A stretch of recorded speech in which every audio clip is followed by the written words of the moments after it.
हाँ जी, मसूरी लाल उर्फ विधायक जी फिर से पागल हो गए हैं। इनने कल रात आकर के स्टेज शो में कुछ बोला है पवन भैया के बारे में। इनको समझाया था आपको लाइव आना, लाइव आओ, स्टेज पे जाना, स्टेज शो करो, लेकिन पवन भैया के बारे में कुछ मत बोलो। लेकिन इन्हें नहीं माना, इनने फिर से उंगली कर दिया है और आपके इस उंगली का हम हाथ दे के जवाब देंगे। आप टेंशन मत लीजिए।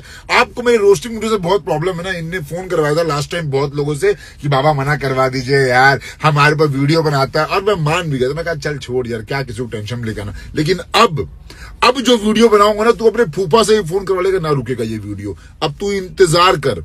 तेरे को बहुत शौक है ना मजाक उड़ाने का, लोगों का शिफ्ट करके।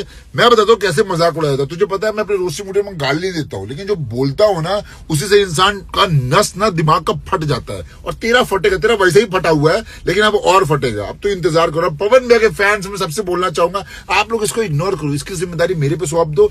आप लोग जाके मनीषा को सपोर्ट करो। मनीषा 50 शो में है, आप लोग उधर संभालो, मैं इधर संभाल रहा हूं। इसका तो दिमाग खराब कर दूंगा। तो रुक बेटा रुक।